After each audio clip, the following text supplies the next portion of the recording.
as we come on the air. A 3-year-old found with 2 kilos of cocaine in their backpack while going to school. The mother's arrest. That and more. Chris Talk starts right now. Let's get into it.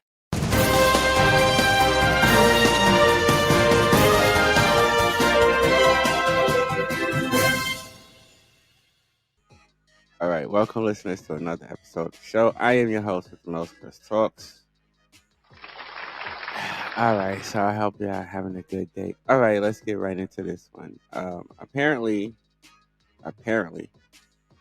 uh, an Alabama woman was arrested after her child was found with 2.2 kilograms. Is that? I hope I'm saying it right. Kilograms of cocaine or kilos of cocaine hidden in their backpack. Now, this child just happened to be 3 years old. All right, y'all. So just get that a little thought. All right, I'm gonna let Sarah, my AI, report this as always, and I'm gonna give you my view and my opinion at the end of it. All right, so let's get right into it. Hit it. An Alabama woman was arrested after $450,000 worth of narcotics were found in a home, including 2.2 kilograms of cocaine hidden in a 3-year-old's backpack. Authorities said, according to a news release from the Mobile County Sheriff's Office. Tiara Tokora Hill, 35, of Mobile, was arrested and charged with the trafficking cocaine, second-degree possession of marijuana, tampering with physical evidence and 4 counts of chemical endangerment of a child. The sheriff's office said it received information that a woman, later identified as Hill, had drugs inside her home. Narcotics investigators set up surveillance and followed Hill to her home, where they conducted a traffic stop. News reported. According to the sheriff's office, investigators discovered approximately 3.3 pounds of cocaine, a small amount of marijuana, and a handgun in the vehicle. The television station reported. When investigators arrived at her home, they found 4 children without adult supervision. The children's ages were 3, 8, 10, and 15. A search warrant was issued at the residence, and authorities discovered a 3-year-old child wearing a blue Nike backpack. The backpack contained 2.2 kilograms of cocaine. They also found another kilogram of cocaine and 2 more handguns inside a black backpack. Authorities said the cocaine and handgun were accessible to the minor children at the time. No other adults were at the home. It is absurd how reckless this situation was, Mobile County Sheriff Paul Birch said in a statement. There was a total disregard for the law and the children's well-being. The sheriff's office says additional charges may be filed. It's just alarming that a mother would allow their children to be exposed to these types of things, Birch said in his statement. She has to see a judge before bond is set, but my 2 cents is she ought to sit her butt in jail until she goes to trial. She subjected those children to extremely dangerous situations. All right, let's get into this story. All right, let's hit my buzzer so I can just break this down right quick. All right, for all my listeners who don't know, when you drop that bomb, that's the point where I give my view and my opinion. So, first and foremost, before I forget this woman's name, let's drop the dummy buzzer on what was it? Tiara? Is it? Did I say it right? Tiara. Let's give her the dummy buzzer. All right, let's give her the dummy buzzer. All right, we're gonna welcome the soundboard lady, the voice of Joyce. Welcome. She's in the house. All right, so let's just break this story down. Okay, apparently, this Tiara woman, 35 years old, who lives in Alabama. Let's do that again. Let me say that again. Alabama. It's just funny the way I said Alabama. You know, them southern people, them country folk. Anyway, this woman apparently, her house was raided. And I think what happened at this time, which I was just mentioning, was that raids, I was explaining to this soundboard lady, that raids usually take place early in the morning. And to get a raid, right, you have to have some type of evidence or you have to go before a judge. Well, there has to be some type of evidence to be taken before a judge before um, you could get a search warrant. So, as I was explaining to this young lady here, I think the search warrant took place at probably around 5:30 in the morning, and the fact that the 3-year-old had drugs in their backpack,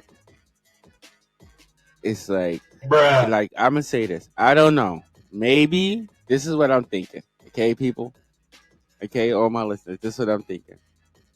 I'm thinking maybe she put it in a backpack, right? But gave the baby the wrong backpack.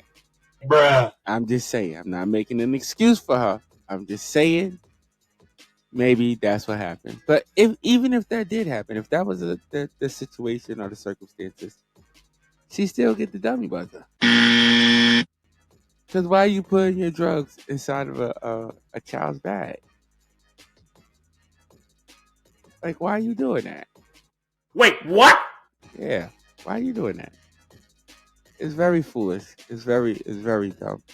And also, I wanted to mention the what was the other factor that I wanted to mention? I wanted to mention that when they raided the house, they said that, and this is where I have controversy at. You know what I'm saying?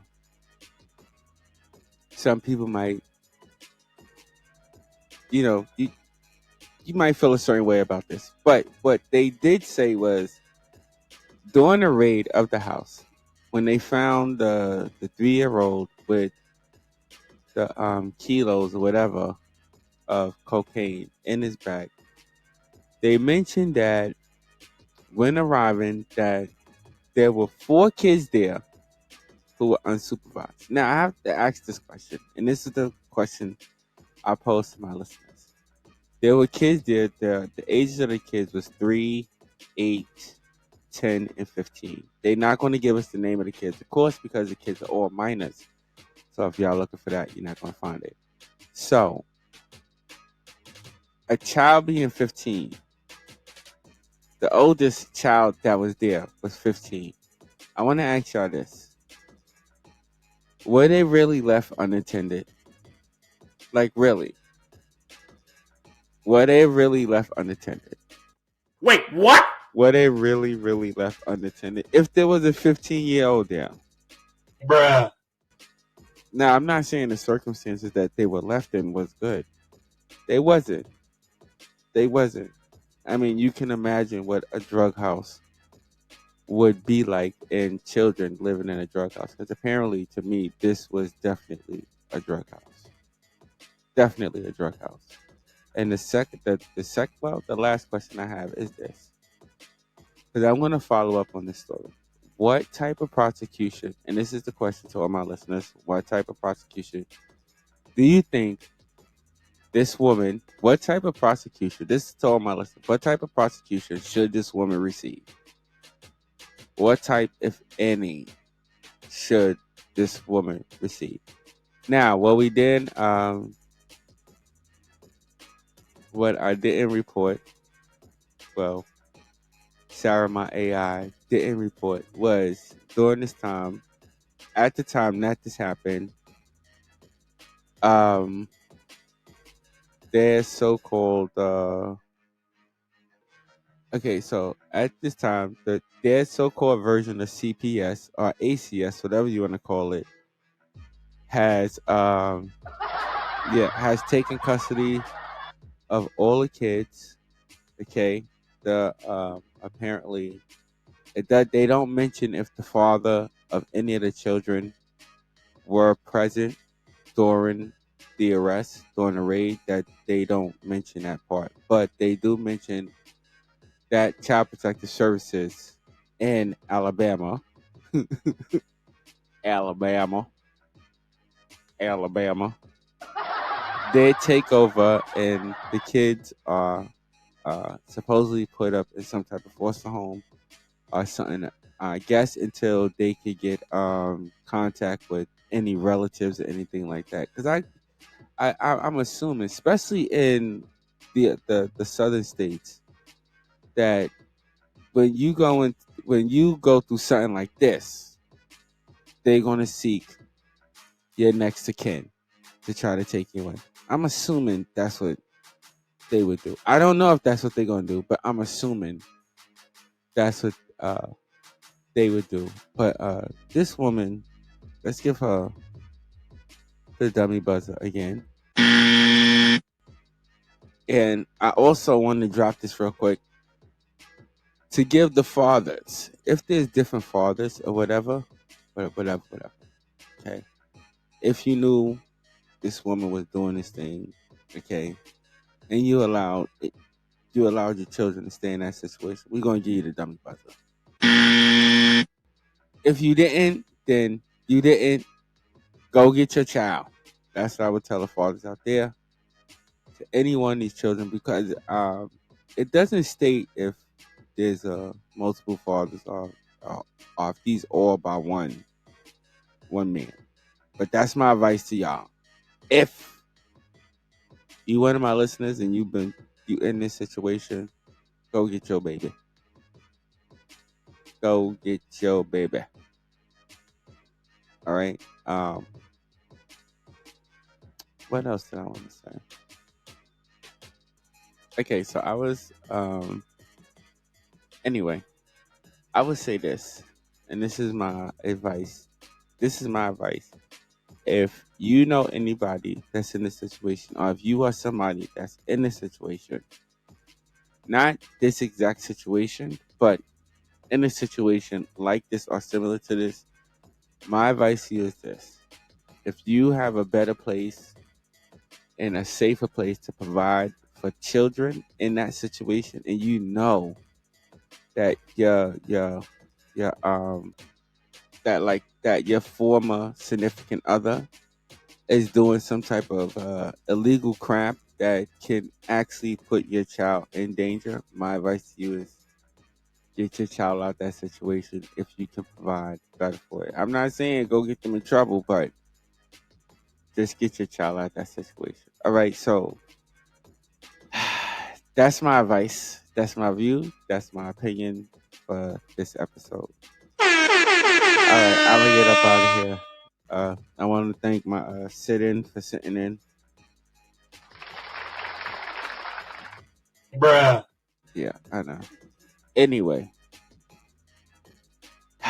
I'm done with this. Listen, I want to thank all my listeners for tuning in. You could have been anywhere else in the world, but you are here with me, and I so appreciate that. Also, hit that subscribe, hit that like, hit that notification button. Also, feel free to leave a comment. I do read those. I do like some of them. I like to read. Some of them, yeah, be chill. You know what I mean? But anyway,